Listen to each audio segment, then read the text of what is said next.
Jesus,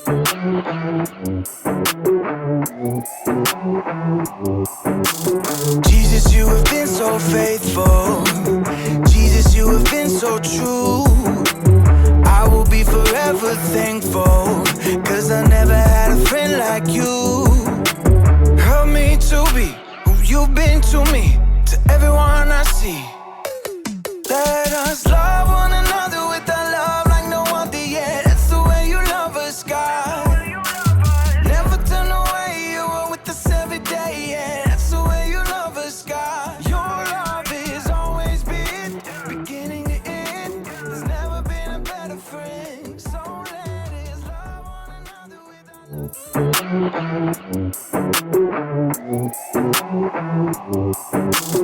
Jesus, you have been so faithful. Jesus, you have been so true. I will be forever thankful, 'cause I never had a friend like you. Help me to be who you've been to me, to everyone I see. Let us love one another with that love like no other yet. That's the way you love us, God. Never turn away, you are with us every day, yeah. That's the way you love us, God. Your love is always been beginning to end. There's never been a better friend. So let us love one another with our love like no other, yeah. That's the way you love us, God.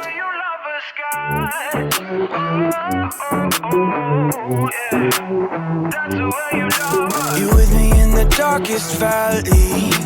You with me on the mountaintop. I'm thankful that you never leave me, and that your love will never stop.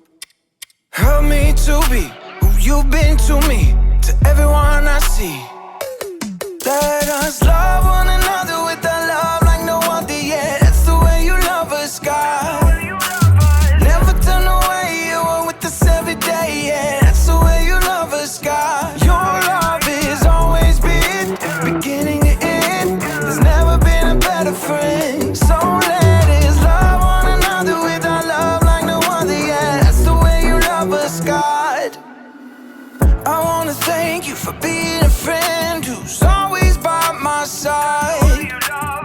I wanna thank you for the way you love me all my life. I wanna thank you for being a friend who's always by my side. I wanna thank you for the way you love me all my life.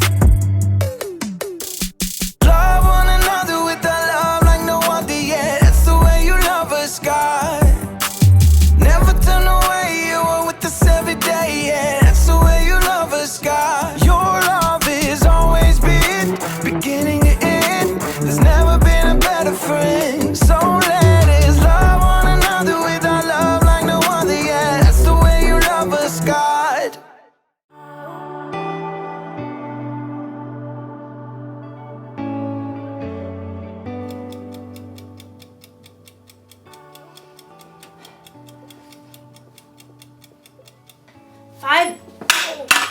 Five minutes on the other side, and I will have the perfect imaginary burger. Hey there, Haley here. I am practicing for a cookout I'm having next week, and I'm not actually cooking anything right now. I'm inside. That would be a cook-in. So I've never really cooked for any of my friends before, so I just wanted to be prepared, because I want them to still be my friends after the cookout's over. Just kidding, that's not how friendship works. Friendship is using your words and actions to show others you care. I don't think friends should stop being friends for little things like food tasting bad. It's delicious. And I think you can even stay friends with someone if they, say, accidentally burn you with a hot potato. Hot potato, hot potato, hot potato, ha, ha, ha, ha. Friendship can last through most anything, unless a friend makes fun of my hat, then it's over. Oh, time to flip an imaginary burger. Woo! Today's story is about a time when one of Jesus' friends did something really bad. Jesus could have flipped out. But he didn't do that. He didn't and do that. I'll see you soon. Oh, let's see. Can't turn the camera off with the mids. Sorry. The Bible. It's 66 books of history, stories, letters, and poetry that fit together to form God's one big story. The epic adventure of how He created us and loves us so much that He made a way to rescue us. As we travel through the Bible, from Genesis to Revelation, we discover people who met God and found their lives changed forever. And now for an amazing story, inspired by the book of John, chapter 21, verses 1 through 19. Peter hauled in the knotted net yet again as the first light of dawn gleamed in the eastern sky. Empty. Not a single fish all night. Thomas shook his head. I doubt we'll catch a thing before it's time to take the boat in. John studied Peter thoughtfully. Peter, you didn't really want to catch fish anyway, did you? You just wanted to get out in the boat and do something normal. Peter shrugged, but he knew John was right. Over the past few weeks and months, everything in his life had turned upside down. First, Peter had shown the courage to speak the truth about his friend Jesus. You are the Christ. You are the Son of the living God. Many people wanted to make Jesus king, even though the religious leaders hated him. The day before Jesus was killed, Peter had promised Jesus that he would follow him anywhere, and even give up his life for Jesus. But that very evening, Jesus was arrested. Peter was so scared he told 3 different people he wasn't Jesus' friend.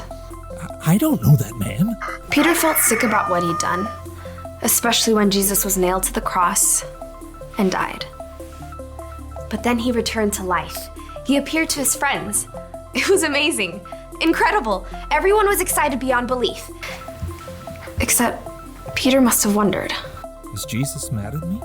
Am I still his friend? Does he still love me? Now Peter found himself in the boat, trying to figure it all out. His fingers tightened on the wet rope as he prepared to cast the net one more time. As he glanced over on the shoreline, he saw a figure standing there. Friends, don't you have any fish? Nope, not one. Throw your net on the right side of the boat. There you will find some fish. The 7 disciples in the boat exchanged glances as Thomas laughed.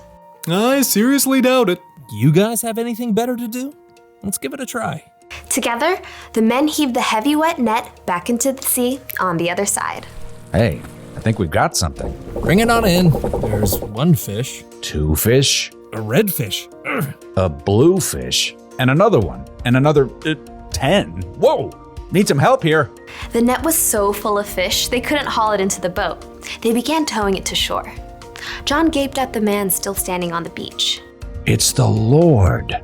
Excitement raced through Peter's veins. He was about to see Jesus again. But just as quickly, guilt gnawed at his stomach. Facing Jesus meant he had to face how he denied knowing Jesus. But it's Jesus. I've got to see him no matter what. Grabbing his coat, Peter jumped out of the boat and into the water. He half ran and half waded to the beach when he discovered that Jesus started a small bonfire. Fish and bread were already toasting over the flames. He's God's son and he's making breakfast for us. Jesus smiled at Peter. Bring some of the fish you have just caught. Yes, Lord. Peter ran back to the lapping water to help his friends haul their fish to shore. 153. You counted? Don't doubt it. Jesus gestured to the disciples to join him around the fire. Come and have breakfast. As the disciples gathered, Jesus offered them bread to eat. John whispered to Peter. This is what he did when we last ate together at the Passover meal. When breakfast finished, the disciples rose to take care of their fish. Peter found himself walking beside Jesus. There were so many things he wanted to say, but he couldn't find the words. Simon Peter, do you really love me more than these others do? Peter swallowed hard. Surely Jesus knew what he felt. Yes, Lord, you know that I love you. Feed my lambs. Peter remembered how Jesus would compare people to sheep in his stories. Peter, do you really love me? Lord, you know that I love you. Take care of my sheep. Sheep? People. Peter waited in his mind. Jesus must be telling Peter to take care of the people who had followed him. Peter, do you love me? Lord, you know all things. You know that I love you. Feed my sheep. Just as Peter denied knowing Jesus 3 times, he now confirmed 3 times that he loved Jesus. What's more, Jesus wanted Peter to go out and share that love with others. He's forgiven me, even after what I did. Peter, things are going to get even more difficult for you. You are going to be led places you do not want to go. Peter slowly nodded his head. He was willing to do anything Jesus asked of him. Follow me. Yes, Lord, I will. Because Jesus had forgiven him, Peter was now free to share the love of God with those around him, without carrying around a heavy load of guilt.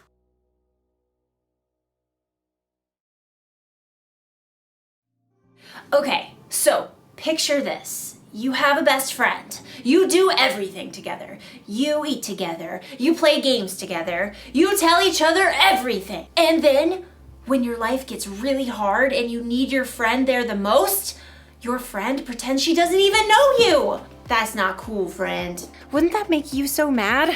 It would make me want to say goodbye to that friend forever. But Jesus didn't do that when Peter pretended not to know him. Instead, even though he must have felt so hurt inside, Jesus forgave Peter. Now, I know what you may be thinking. It was pretty cool for Jesus to forgive Peter like that. It was. But guess what? Jesus forgives you and me like that too. Anytime we mess up, we break a rule, or we do something we know is wrong, Jesus forgives us. That's because he loves us so much, and because our relationship is more important to him than our mess ups. That's why the one thing to remember today is this. Friends, forgive one another. Jesus forgives us, so we should forgive others.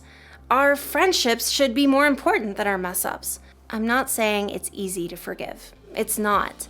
You're going to need God's help, but get this. When you choose to forgive, it can help you feel better inside. It can help your friend feel better inside, and it'll make your cookouts way more enjoyable.